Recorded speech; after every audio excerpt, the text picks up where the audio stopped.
I never didn't believe in Bigfoot. I never believed in it. I didn't believe in it. I never gave it any thought. They kept wood knocking back and forth to each other, and it was in a pattern.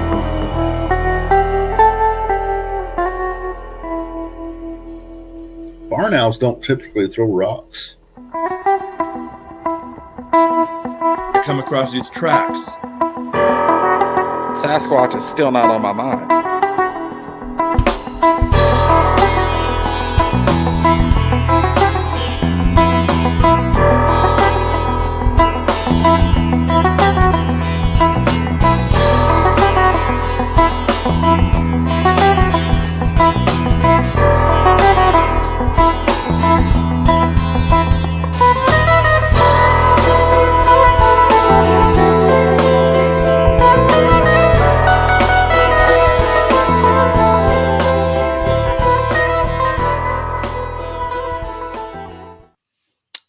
Well, full disclosure, the first words I've said today, I was going to start this episode with Good Morning UK in the style of Robin Williams and Good Morning Vietnam, but then I realized it was 2 p.m. there and it wouldn't have had the same luster.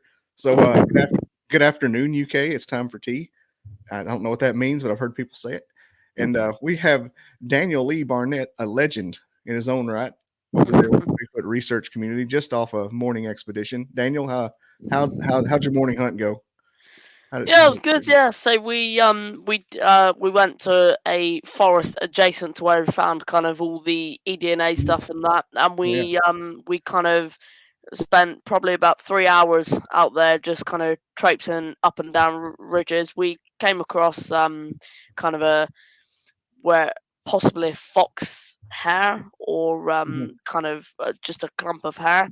Now it could have been where something was behind the fox and kind of stood on the tail, but apart from that, we need to get tested. And kind of we saw some nice horses, and the sun was out. So apart from that, nothing really happened in today's kind of exploration. What's the weather like over there right now? What's it? Cold.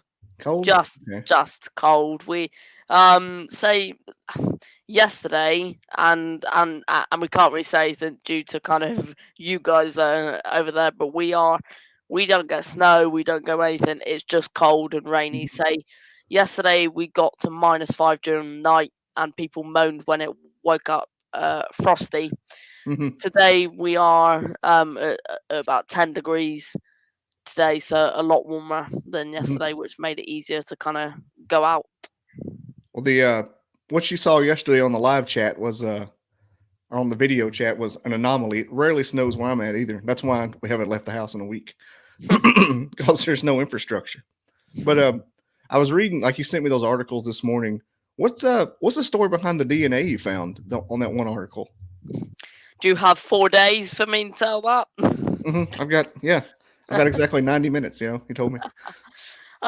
So we started with kind of going from both me and my team did kind of a year of training, and what I mean training, acting like deer is Bigfoot, casting footprints, kind of learning about it. Once we kind of finished that after about a year and a half,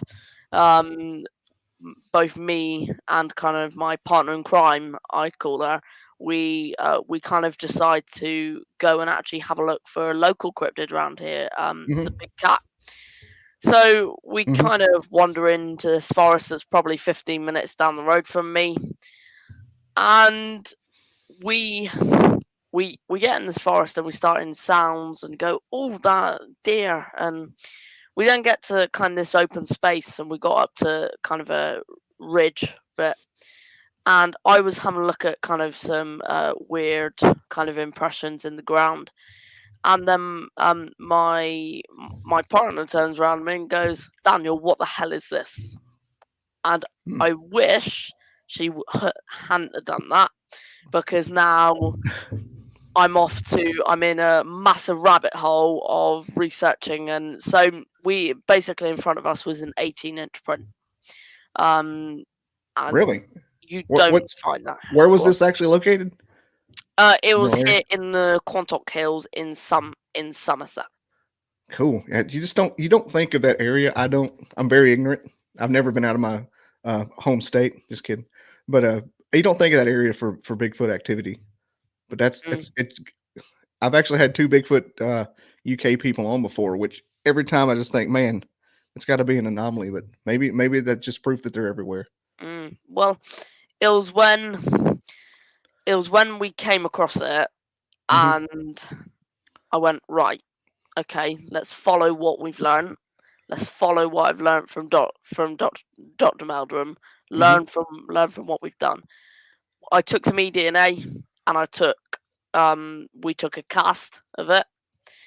We sent the eDNA off, and it took about 6 weeks.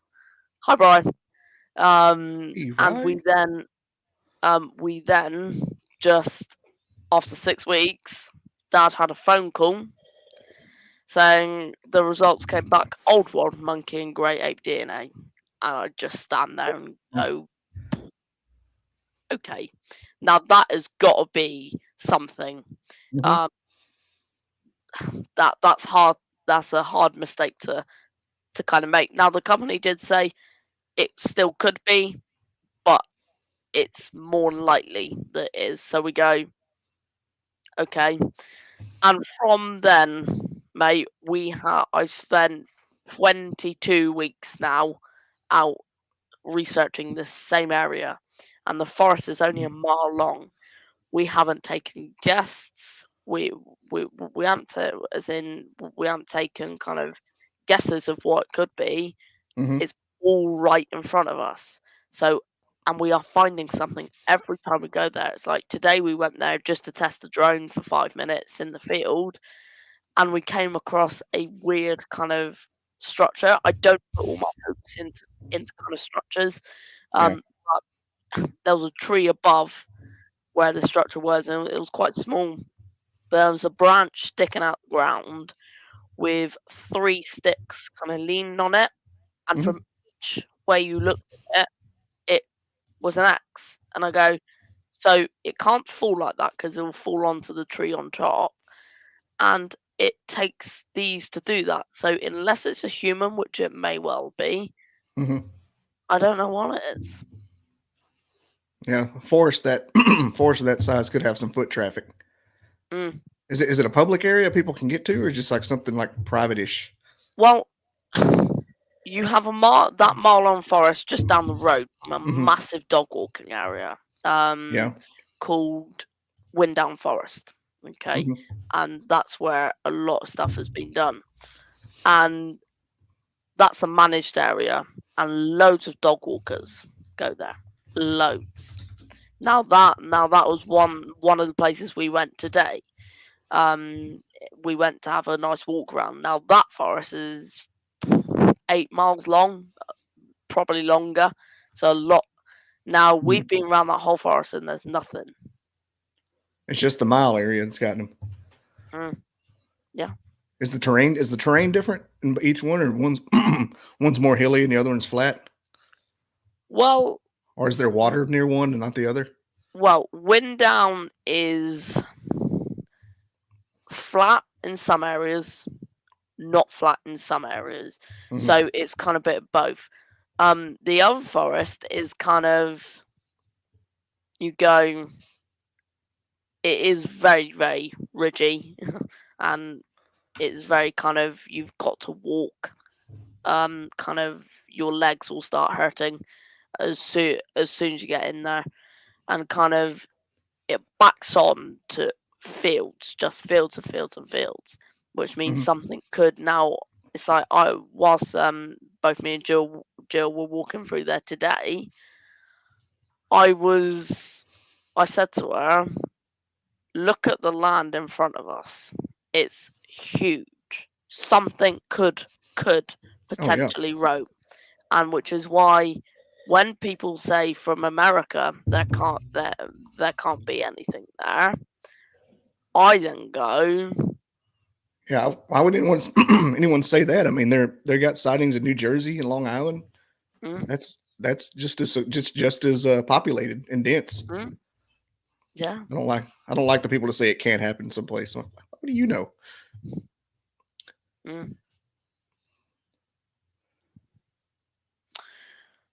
I would slightly agree with Brian there. Yeah. But I will he said say, he would think he would be in a larger area. yeah, and in the smaller area, the amount of bones, mate, that I found, it looks like a crime scene. Trust me. I have 2 jawbones and 3 very, very large bones that are at the moment in my other office, and they are huge. Now, we found a pit of about 50 to 60 bones. A pit? Probably more. Yeah. Damn, you found the bone pit. That is insane.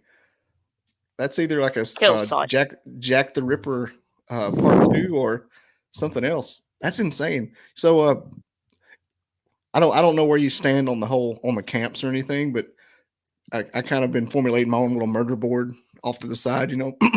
and whenever I hear the small areas, I always think maybe that lends to the possible that they can go in and out some way we don't know about. Caves. I'm not sure. I don't want to say woo-woo this early in the morning. I'm only on my first cup of coffee, but it kind of lends it some kind of different way of transporting themselves. So how they get in and out so fast. I'm not on the paranormal side, and I won't be. It's too big for me to believe. Now that doesn't kind of rule out that, and I'm not saying that. I have a very, very open mind about it, and if someone stands in front of me and shows me a portal, I will completely believe it. Yeah, you and me both.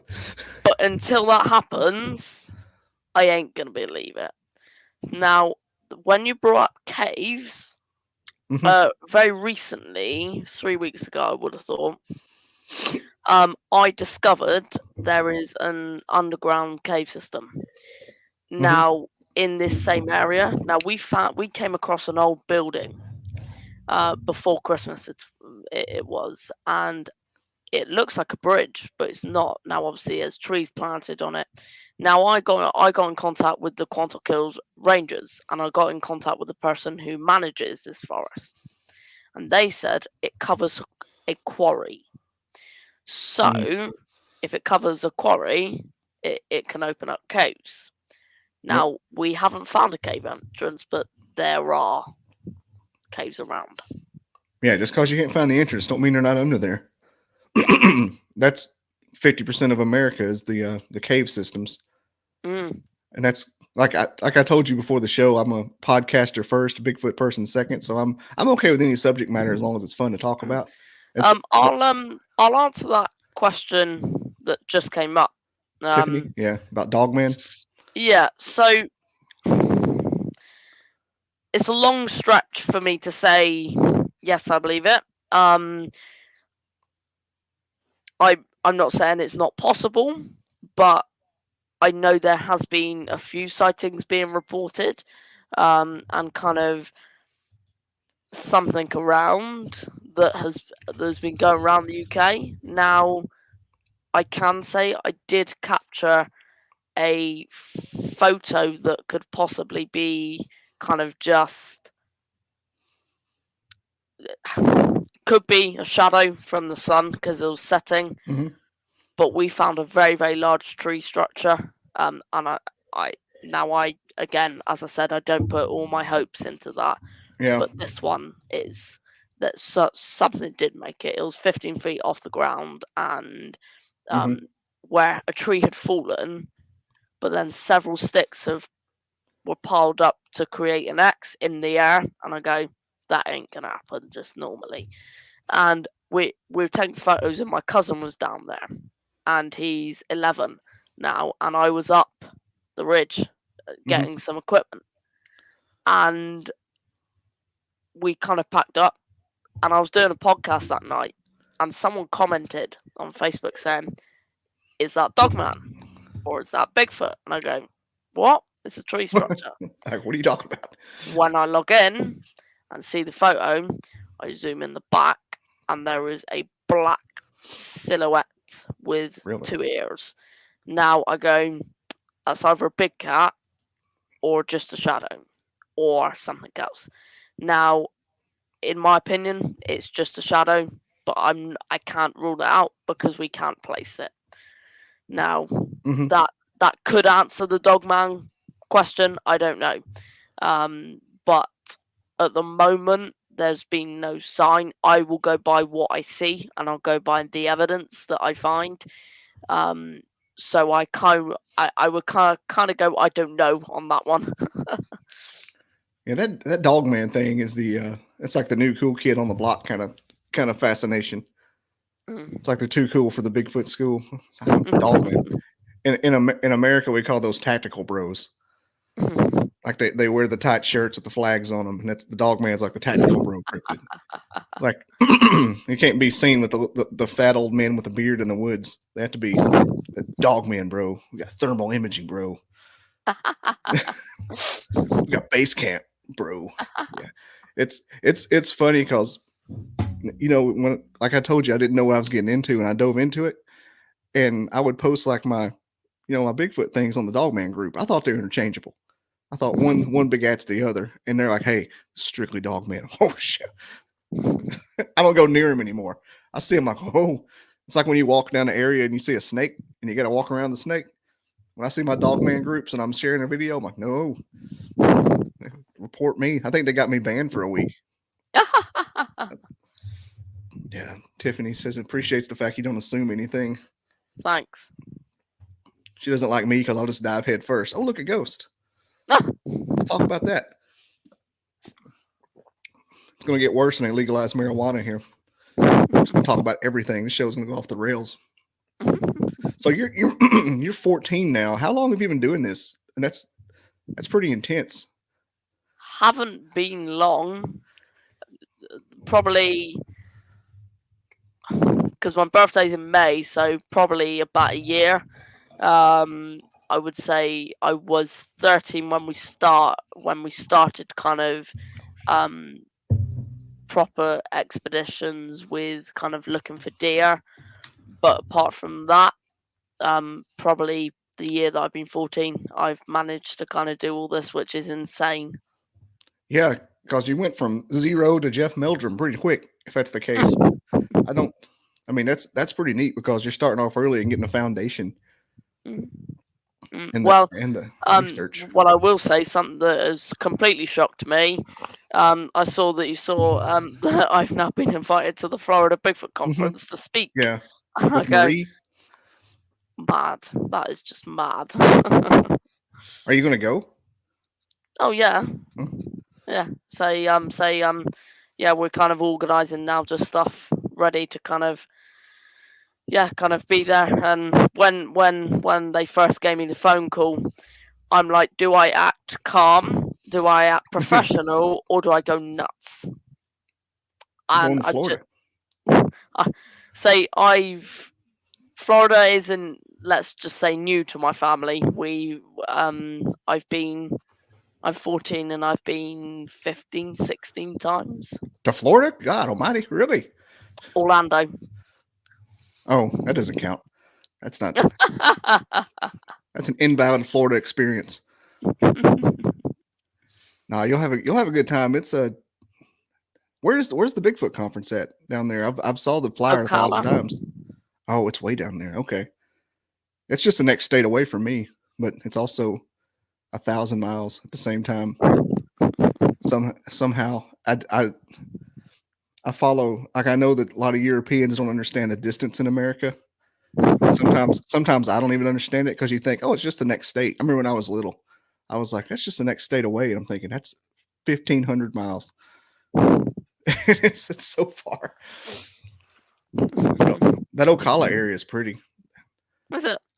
Yeah, it's like the Everglades. It's flat and sandy. Marie shared some of the pictures from down there. I want to go down there.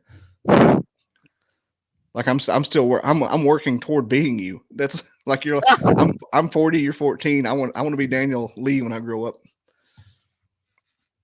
Wow, mate. Yeah. Well, thank you. Yeah, I mean it's it doesn't, for me, it doesn't necessarily have to be the subject matter, but if it is, I'll take it all day and twice on Sundays because I really like it. I'm actually going on like a 3-day hike or camping expedition this weekend with the team, and hopefully the weather holds out. But yeah, I wouldn't mind finding a print. I think that'd be kind of cool. Have you ever had the rock throwing thing happen? No, we haven't actually had any kind of activity. So, as in something's there. We've heard like today, and I think my partner got a bit freaked out. And I think I did. I will admit I did as well. We heard a pretty realistic noise that sounded like a big cat. And then to come across a massive chunk of hair, I go, nope, I'm out. But the real thing that, and yes, we do joke about that a lot of the time, but the real thing that I have to remember and that my team needs to remember is that you need to keep the fear away, and you need to keep your emotions inside you, and you need to keep the hey Roger, and you need to kind of keep your researcher brain on, because if you let that fear take over, you're gonna run from something that you have been looking for years.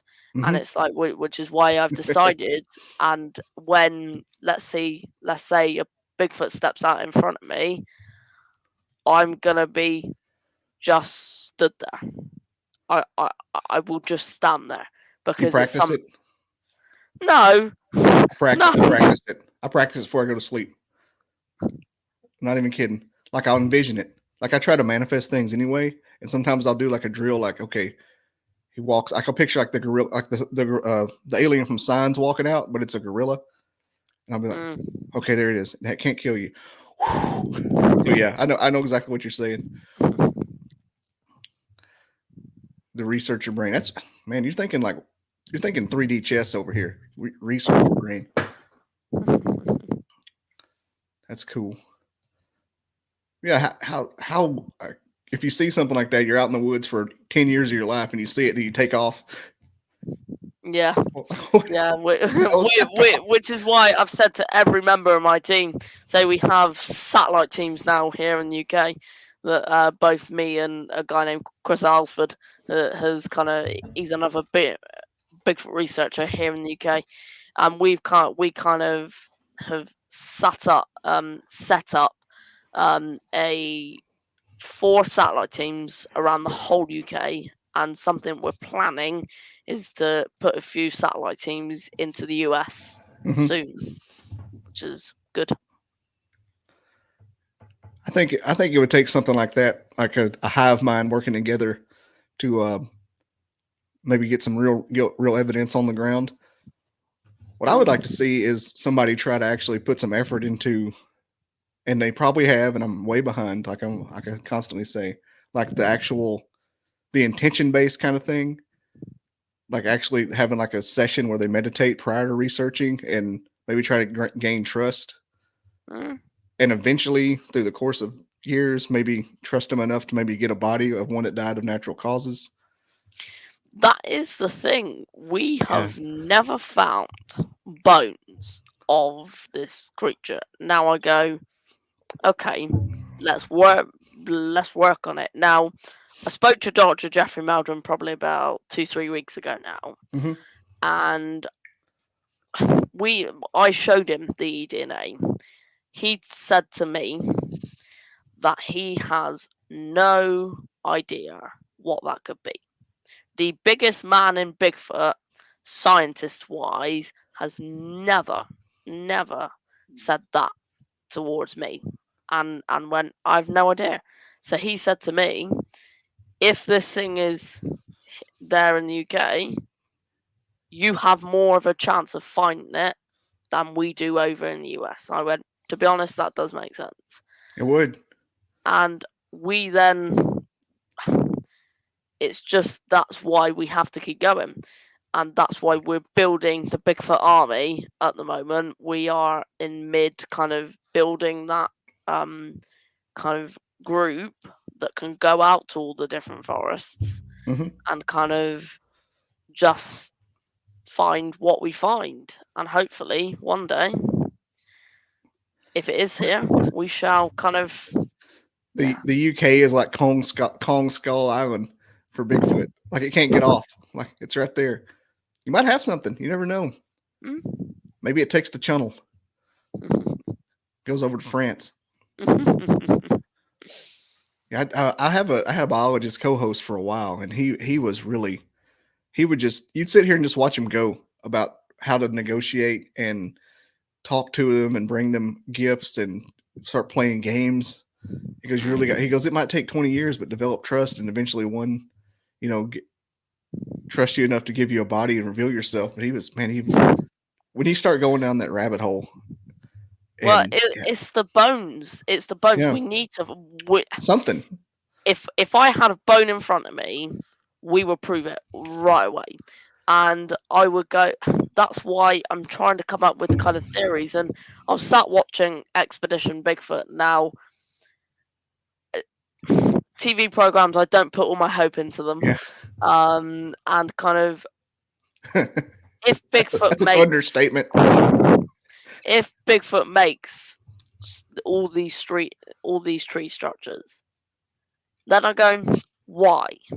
Is it communication, or is it marking something? And then that led me on to think, if it's marking something, is it marking where they've buried their dead? Now, when you go onto the science of orangutans, and you go that they kind of teach themselves from what we do, so they use tools, they use kind of the same body language as we do.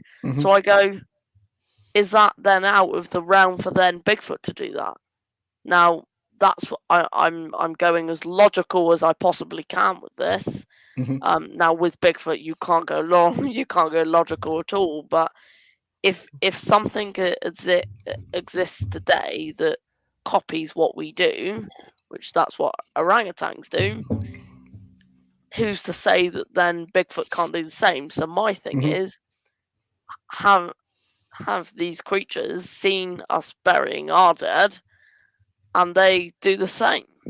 Is that why we haven't found any bones, and that's how they mark their kind of grave? I don't know. It's just a thought that would make sense, because otherwise, I don't know what to think. I know that I have a friend that's has kind of a active piece of property in Minnesota, and he took GPS coordinates to all his tree structures, and they all follow the river. Every one of them. It went up in one direction. They all had the same distance from the river there. So I don't know what it. I mean, some of the stuff he has is not. I think it's just wind damage, but some of them are in a row and appear and disappear. I think with the tree structures, you have to have like 2 or 3 things supporting their existence. Otherwise, it's wind damage. Like you said, I don't put a lot of. Whenever somebody sends a picture, I'm thinking, well, that's nice, but I've got a half acre and I got 2 of those in the backyard right now, so it's not. Yeah, I grew up in the woods, so it happened. The thing that really annoys me is when you walk up to a downed tree and you tell me that that's Bigfoot. I get annoyed because you have jumped to that. You jump to that conclusion that all Bigfoot, and if you're just having fun, of course, but if you go up to a tree and you're being serious and you can see where it's fallen, I go, well, there's no point kind of researching with you, because if you are telling me that a downed tree is Bigfoot, then I go, what else could you tell me? But that's kind of how I kind of go. You need to kind of have the debunking side on almost your a priority. brain. You can make that a priority. Yeah. Or when you see a tree that's fallen and you can see the stump and it's rotten. Like, that's why I fell, bro. It's rotten. Like, I was on a forestry team in high school, so I see a lot of these, and I'm like, well, that's not what that is. And I kind of think it's like an advantage because I spent so much time studying the trees back in school for like a team sport almost. That's how. I mean, so when I see a tree structure, I'm like, well, that's not what that is. That's what happens when trees fall. I mean, when they do this in a tree and they got a bend in them naturally, that's from a tree falling on it when it was little. It's also common sense when you walk up to a tree. Yeah, when you walk up to a tree and you can see where it fell, and they call us up, and that sometimes happens here in the UK where they call me and go, "This is what I found." So we go, right, up we go, and I get there and I go, "It's just a damn tree." It's a tree, man. and yeah, that's why I don't put my hopes into them. You go on the other side now. The eDNA that we captured, which wasn't in just one footprint, we found several different indentations, and these other indentations were about 20 minutes to half hour away from that big one that we cast. And I go, so there's multiple spots where you're telling me that there's a hint of old world monkey, and I go, that's mad. So you said, I thought I misunderstood you. You said that came back old world monkey. Old world monkey. That's a big deal. That's basically what you're looking for is an old world monkey. Yeah, and then it also came back great ape DNA. Man, that's no wonder you went down a spiral in a year. I mean, you just. And what else could it be? I mean, is there anything else out there that mimics that, like a zoo that got loose, Summer of the Monkeys kind of thing? I don't know. That would be a stretch. Say, I know that in Gloucestershire, in Bristol, there was a mini primate on the loose, as in a small pet. But I go, that's in Gloucestershire. So from where we are, and you're not actually allowed to have pets as monkeys, stuff like that. So I go, so that was in January. So let's say that came from here. That monkey would have to get from here to Gloucestershire, which is 2-3 hour walk, and as in that's drive. So for a tiny monkey, you would have to get from our forest from all the way to kind of Bristol. Now that's he had to take the train. Monkeys on public transportation. What exactly was the DNA? So it was kind of a soil sample that we took from kind of the underlayer of the footprint. I didn't know, like you found like snot or something. I don't know what. That's kind of crazy. I mean, you would think it'd be a bigger deal, like maybe like the government swarming in and putting up a tent. Well,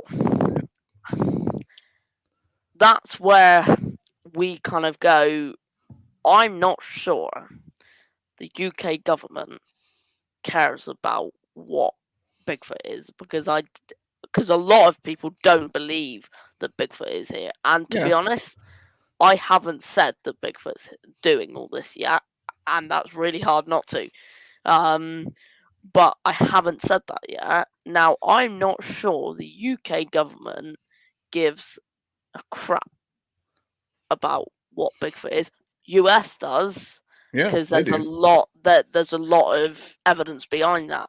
But the UK government has a lot more to kind of care about than something that isn't really here in this country, or they think so.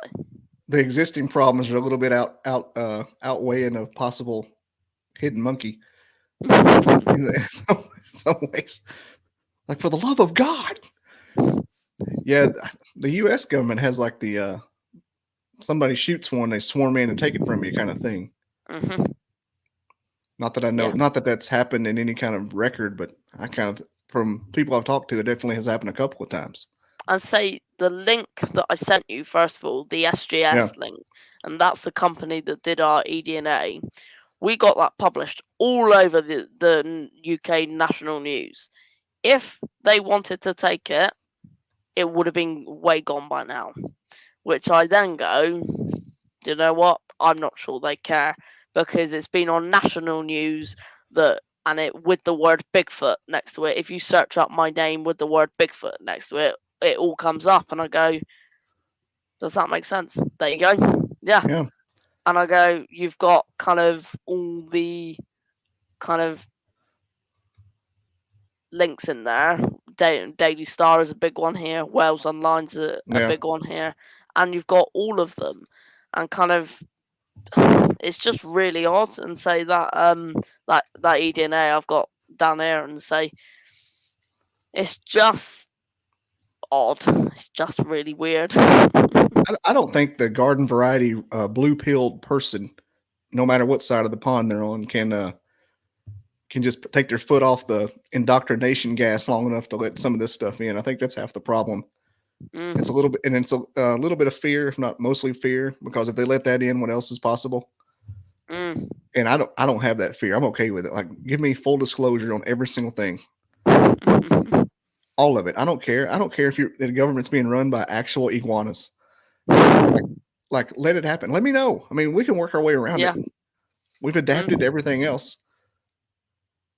We live in a world where, you know, you can get everything on demand, and you get used to that. Yeah, kind of harshly. Not ready for that yet, but I think they just don't. I think the powers that be may have more to do with it, and the reason that, you know, everybody's got the fluoride stare, and everybody's kind of indoctrinated into what is and what isn't, and anything that goes against it just throws a wrench in it. Yeah, and it would release control definitely. It would release a lot of control from the elite that they've had on us since the Industrial Revolution. Yeah, I think they got a taste of it. It's like whenever you see them in a movie, they cut somebody and they lick their knife. They like the taste of blood. They've got it. They don't want to get their foot off the people. That's the reason they're trying to, you know, any freedom that anybody has outside of the base layer, they try to take it away. Like, they can't have that. Yeah. I think the paranormal stuff that is true is dangerous to them, because it would mean that they don't have control. Yeah, and I'll go back to and even in my team, I have a very, very knowledgeable paranormal investigator that goes on kind of ghost walks and kind of does stuff like that. Very interesting, but I go, not everyone knows about every kind of cryptid, and you cannot cover every cryptid in your life. It's impossible. No. I have a shirt with 30 of them on it. There's so many of them. And you go,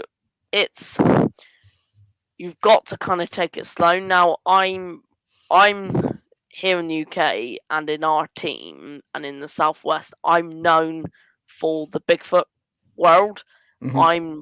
Everyone comes to me for Bigfoot, as well as UFOs. I know a tad bit about UFOs, but not much. And then that's why we've kind of built the team for kind of other kind of like, we have paranormal investigators, we have all sorts of different cryptid investigators, and so it's kind of a range in our team, and I'm kind of known for kind of the Bigfoot world, which is why I'm kind of I've built that name for myself, I think, as I've been told. But I go out, I research, I do my podcast.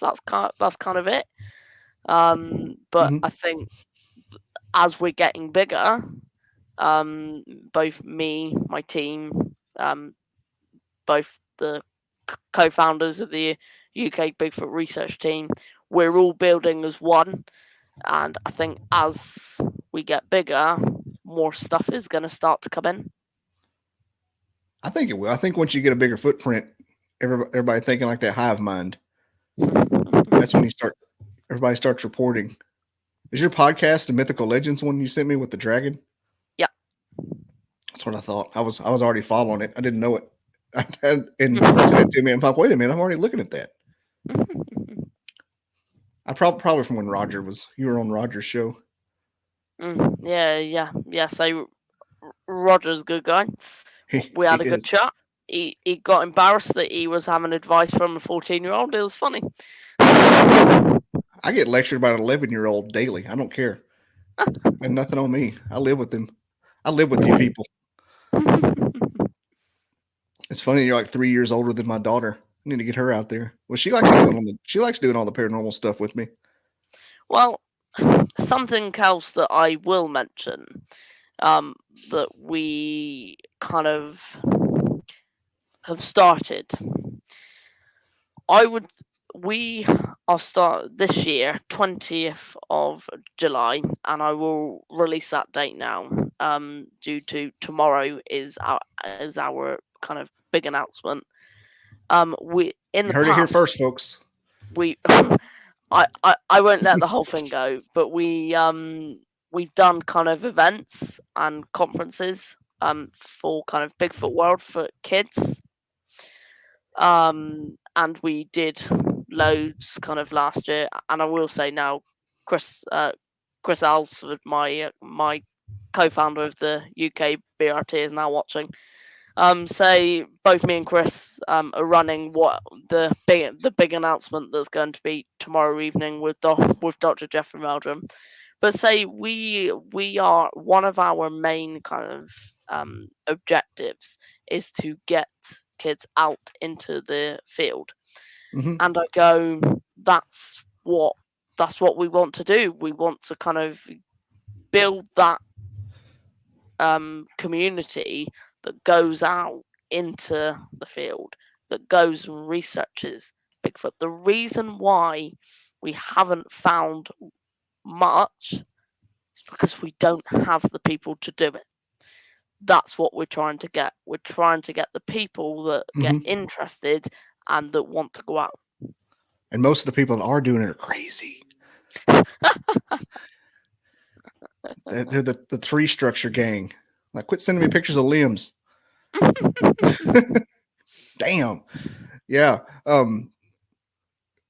I see what you and double-edged sword. It also get kids out of the house. That's a big deal. Yeah. That's like almost the main goal as far as I'm concerned. Yeah, there is the real Bigfoot are the friends you make along the way. Yeah, that's a good thing. Like, I think that if what am I trying to say? I think that if more people would be open to it, it would be maybe possibly less of a threat to be not. It'd be less of a notion that it's crazy to be into it. That's what I can't think of the word. Yeah, if it's like a pop culture kind of thing, you're like, well, that's a crazy Bigfoot person, instead of like, oh, he's having a good time and he's looking at it like a cinematic universe, instead of like a crazy person. Here in the UK, the word Bigfoot isn't known at all, and really, if you bring the word Bigfoot up, people will laugh at you, right? When I go on the phone and I speak to kind of anyone, telling them I'm a cryptozoologist, I have to say, this may sound silly and delusional, but our team is in search for Bigfoot. And the reason why, because you will get laughed at. Now, not many people laugh at me, because a 14-year-old doing stuff like this is quite shocking here in the UK. But that's what we're trying to build, is people that can say about Bigfoot. Because I guarantee, if you walk into the American cities and say the word Bigfoot, most people will know. If you walk into our towns here in the UK and say word Bigfoot, you'll get laughed at. You may get laughed at here, but they'll know what it is. Yeah, but they won't here. That's crazy. I didn't think about that. I guess it is part of the culture here more than it is there. Yeah. no one here in the UK will sit down for lunch and eat about Bigfoot. No, not eat about Bigfoot. Talk about. If they were eating Bigfoot, I'll be very, very worried. And they don't talk about Bigfoot. They don't talk about any cryptids because it's not normal for them.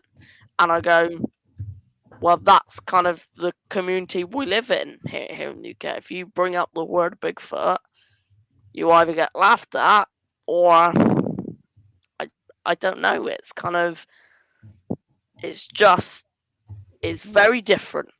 Very, very different to how the Americans work. I can see how that could be possible, though. I mean, it's not the society over there isn't as rural, or not rural, but like outdoorsy, possibly. Because here, most of the places, like you're only a 15-minute drive from like a 10-mile hike in some kind of wilderness area where you can just not see somebody for a long time. And possible, like the 1 mile stretch of woods is like most people's neighborhoods. Like I think my family owns like a mile of woods. We have the hills. Mm-hmm. We have obviously mountains up in Scotland, but it's like, let's say you live in the middle of Liverpool, Manchester.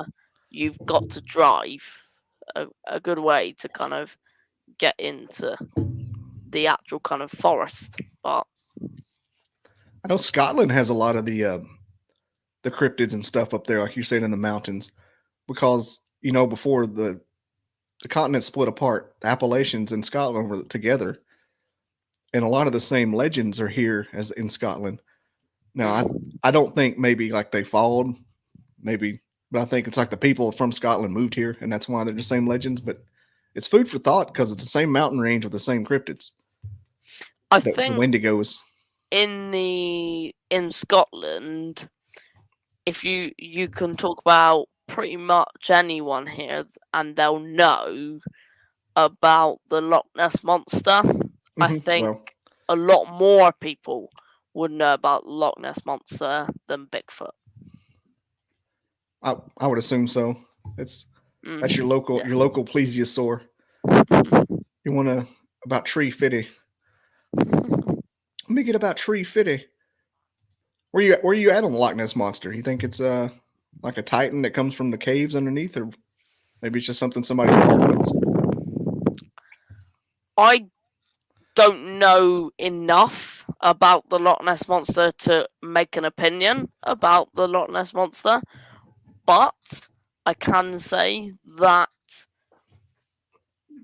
it's a very hard mystery for me to kind of get my head around. And there has been another question, chat, come up. Yeah, about a Dogman. They're coming in hot. I'm telling you. You answered earlier, but yeah, go ahead. Okay, so on Dogman, I can stand and say I have no idea. I would kind of go, it's a big stretch for me to kind of say, yes, there is. And it's also, a big stretch for me to say Bigfoot, but even more for Dogman, because I go, it's even more of a silly kind of comedy here in the UK, let's say that where if you go around and say Dogman, people think you're talking about some film or something. Werewolves, London. Yeah, and you go, I'm not sure on that. I don't know enough to make a full opinion on it, but I can say that I don't know. I know a lot more about Bigfoot than anything else in the cryptid world, I'll say. I'm telling you, man, you start pulling that Dogman thread here in the US, and it's a wild ride. It's more because Bigfoot has like a set of rules almost. Dogman can be anything. They could have tactical gear on. They could be naked. They could run on all fours.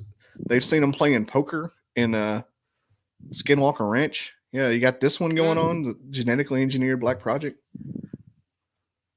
There's a whole episode of a Netflix show about Dogman. I mean, it's a wild ride. I think it's more for the. I mean, I'm okay. I'm scared of it because there's the most popular dog, like the Dogman HQ, is like 2 hours from my house. The LBL, and I kind of want to go out there and see it because it's pretty. But you hear people going up there and getting their tents knocked over and stuff getting ran through. But there could be bear too. I mean, everybody forgets about that. Yeah, at Skinwalker Ranch, somebody saw Dogman playing poker around the around the table. I don't know. Travis Taylor said it. That's the man. Yeah, I entertain it because it's kind of fun, but yeah, I don't really. Also, it's scary because nobody ever has a fun Dogman encounter. Nobody ever just sees a Dogman. It's always like, I saw a Dogman and it made me poop my pants. I got a headache and it made me sick, or it tore the cabin door off. It's never anything pleasant.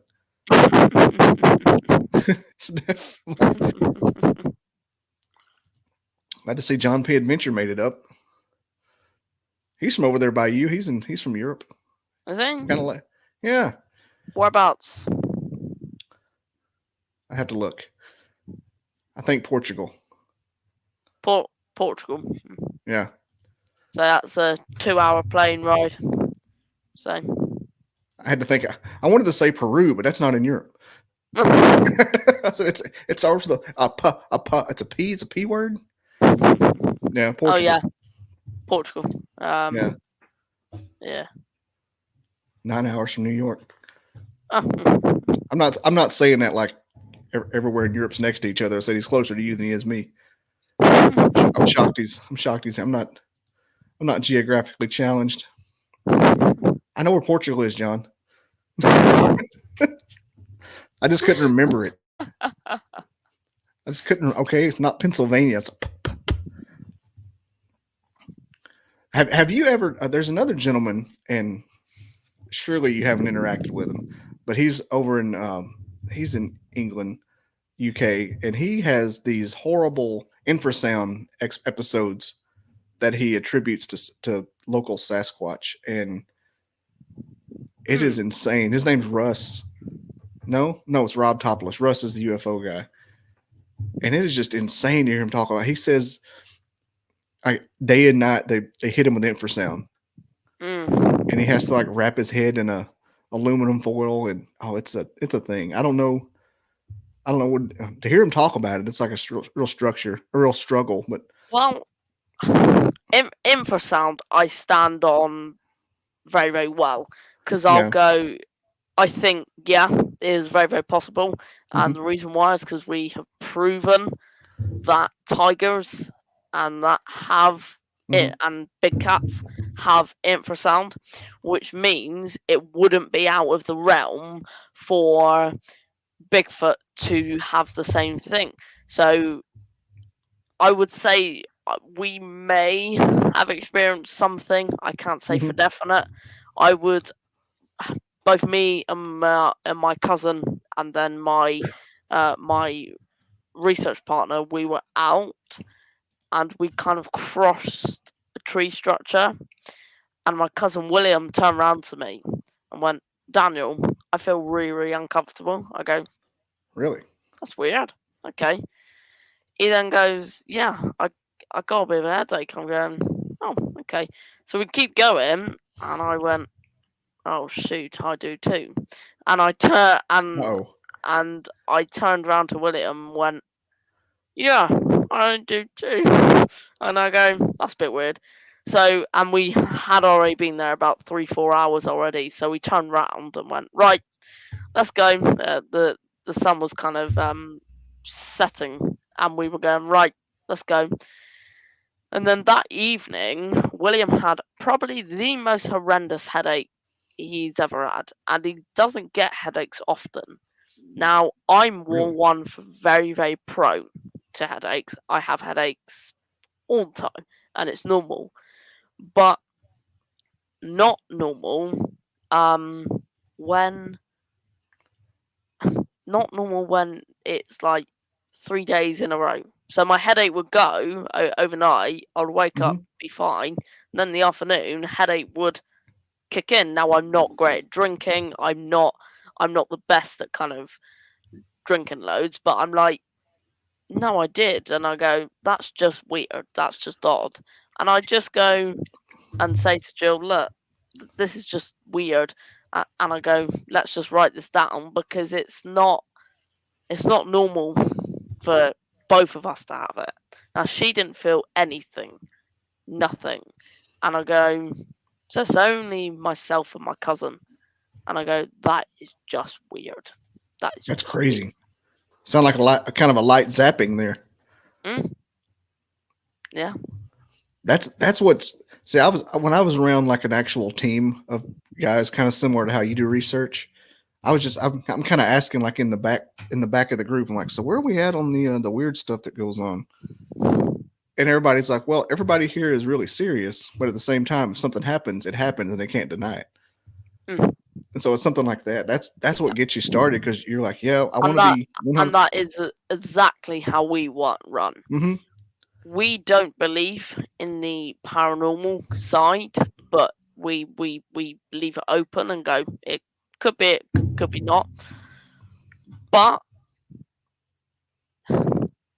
it's the thing of when I'm out there in the field, you need an opinion on what you think Bigfoot is.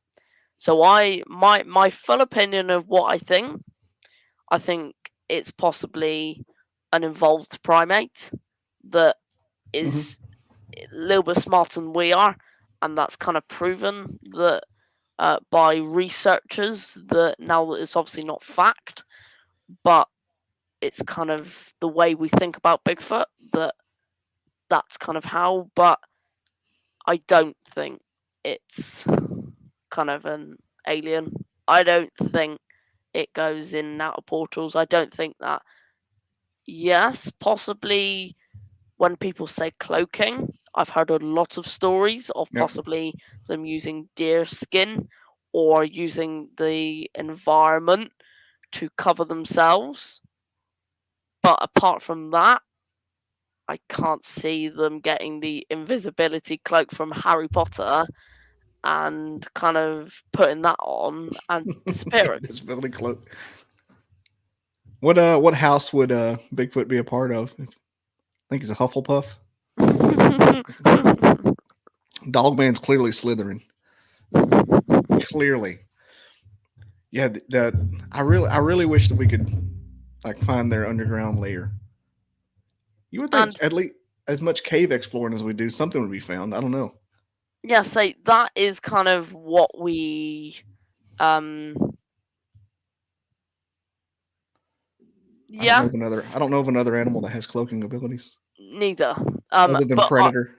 But I'll go the cloaking side of stuff. It's like we were in the forest today and we were looking down and I'm like, there's beds of ferns, and I say to Jill, and by the way, why I refer to Jill, Jill's my nan who kind of goes out with me all the time. We're kind of both kind of research partners. But we were looking down at all these ferns and I go, something could be staring at us right now and we not noticing. Mm-hmm. And we could then go, right, so if you use kind of that, plus if you cover yourself in leaves, mud, stuff like that, you could cloak yourself. You could. So I go, to be honest, that isn't out of the realm of kind of possibility.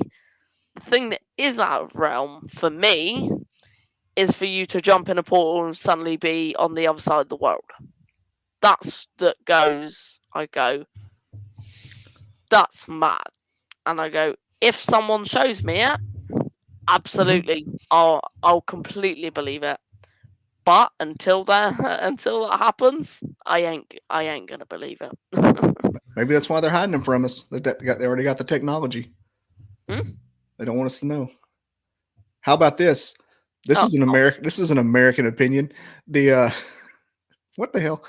Okay, cuttlefish. They don't cloak. They just change colors. It's not cloaking. So certain spiders, frogs, octopus. Cuttlefish, Well, octopuses, I would say, kind of can hide. Yeah, but it's not like disappearing from vision. They just change their No. colors. Certain spiders are, I would I say, mean- can. I think they can change their colors. I would kind of say chameleons can Yeah. change their colors and kind of hide, which is what kind of other animals could do. Yeah, but the I go, Indominus nothing- Rex But nothing can kind of go. disappear. Yeah. The Indominus Rex can do it. We saw that Jurassic World. I was going to say something. The portal That comment thing. that's just come Yeah. up. I agree with that. Yeah, that's not 100% with that. Because Yeah. I kind of want to cloak. I wouldn't mind cloaking. Cloak right now. Just Go. know, Fine. if the portal technology did exist, then it would kill the energy industry completely. Kind of like the moon, kind of like the helium-3 they found on the moon. that one crater can. That stuff's true though. Like one crater can power a city for 10,000 years. Mhm. They just don't know how to get it here. But that's another podcast. You've only got a couple of minutes left. Oh, you're mine. Spiders are Klingons. Spiders are Klingons. That's a known fact, Warren. Where have you been?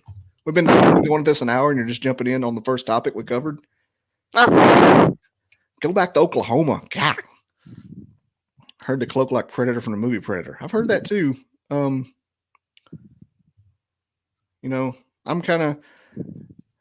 actually on Daniel's level with that kind of stuff, but at the same time, my imagination puts me way back, and I really don't have to do anything, so I just kind of have fun I'll kind of swim in the waters that I like. What about that comment there? It has something to do with Bigfoot's hair. Yeah, the medulla. Yeah, so You say the medulla's clear?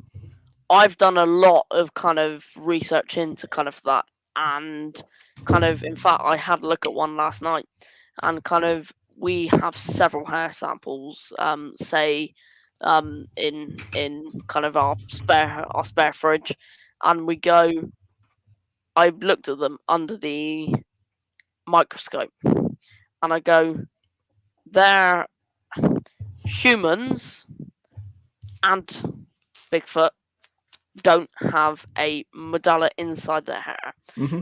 So, but there are loads of humans around, and we know that obviously there's millions and millions, but so you've got to kind of be very, very careful to not rule out that it could be Bigfoot. And I'm like, you've got to pick the right spaces, and you got to remember the spaces you find them, to kind of remember that humans are out there too. And Yeah, there's a couple of them. I've seen them. I saw one a while Really? ago. It was in my house. Did not know that, Yeah. mate. Shot Didn't know at it. It ran away. Stop shooting, Daddy. That didn't really happen. Don't report me. I didn't do that. Let me ask you this, and we'll kind of wrap it up because you've got a busy day ahead of you, and There's it's almost night. one more almost question there that I'll answer. Do it. Look up Dr. Melda Catron. Yeah, she's done samples DNA that strongly suggest Bigfoot. Yeah, I've in fact had a few kind of correspondence with her. You're better at these comments than I am. I just look for the funny ones. That looked too complicated for me. I was going to ignore it. Funnily enough, mate, we both do podcasts, and it's really hard. Honestly, when I'm on live, I've got to focus on my co-host, and I've got to focus on the actual guest whilst asking them questions, and then looking at comments. Is why I don't do many lives. Say I would have expect tomorrow when I kind of share Dr. Jeffrey Meldrum's live tomorrow when I'm live with him on YouTube. I'm pretty sure that we're going to have maybe a few comments. Yeah, I really appreciate you looking at him too, because I'm like, maybe you think that's interesting. I don't know. I'm just going for the top. I look at the top 3 words, and if they're not funny, I'm like, I go away. Like the ones that you get the one, hey everybody, hi, how are you? Good morning. I'm like, go. I appreciate them because it hits the algorithm, and I'm not going to toss them up. But if you could see, let me ask you this one. I think about this is one of those things I think about before I go to sleep as well. If you could implement one set of strategies into the future of the Bigfoot research that would maybe you would think would change the game and the paradigm and how we look for them, what would you do? Like, to me, it would be the mental thing and trying to connect with them in that way. As an example. Well, something that I would love to happen if Bigfoot could come out, stand in front of me. I said, right, wait there. We take hairs, we take the DNA, we possibly take an arm or something, and then we go to the scientific world and go, right, got an arm, we got DNA, and we've got hair. There you go. That would do it for me. Well, obviously, I'm just thinking like if you could implement a strategy that everybody could start doing that maybe would be more conducive to gathering positive results. In the back of your mind, like if everybody would just do this thing. The strongest piece of equipment and kind of thank you, thanks. And I will say that the strongest piece of equipment I've ever learned in my whole life so far is the power of eDNA. That is probably the most brilliant piece of knowledge you could know, and I'm now in the middle of teaching the Southwest team how to do eDNA. People think that it costs thousands of pounds to kind of even get the kits. We make our own kits. We now, luckily, the eDNA testing that we did was for free. They gave it to me for free, which is shocking. But it's people say you're magic or something. All I do is just ask. I just chat to them, and that's kind of how myself and my team does it. And it's not always about the Bigfoot world. It's about kind of getting us out there, getting that knowledge out there, and having kind of a 14-year-old do this. That's kind of the story as well. What was the results of the eDNA? Yeah, it was a old world monkey and great ape. I'd look into eDNA because maybe if I ever get into it in the next level, I kind of want to check that out as well. Of course, and I would be happy to help you. I'm putting it in the chat. Old world monkey and great ape. But yeah, you've been a great guest, man. Thanks for coming on. I would say so early in the morning, but it's middle of the day for you. You're welcome, mate. My weekend's going to be it's only going to get worse because it can't get better than this. Other than the fact that maybe I can leave the house today. I don't know. Say, you are kind of more than welcome to kind of join us in chat tomorrow for kind of Dr. Jeffrey Meldrum. By the way, thank you for one of Paranormal Chop Shop for just subscribing to me. It sends me an email. What time's that going to be? Tomorrow it's going to be, let me get this right, 6 o'clock in the evening. So for you? Noon here? Me. Noon Central? 1300 Eastern. That'll be tomorrow. So we'll kind of we'll go from there and say I'll be live with kind of my kind of research partner, and kind of then we'll be live with Meldrum tomorrow for an hour or so, trying to just get our big announcement out there. All right, I'll try to share that as well. Brilliant. Because we got some good people. All right, Daniel, thanks for coming on. Thanks everybody for watching. This has been amazing. And check him out at the all the links are in the YouTube description. You can find everything: Spotify, Facebook. The kid's going places. You heard it here, not first, but early. It's got my foot in the door. Thanks everyone for watching. I can't find my video to end us out. Peace.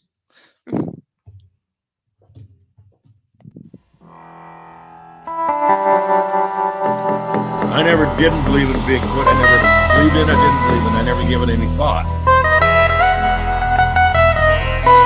A kept wood knocking back and forth to each other, and it was in a pattern.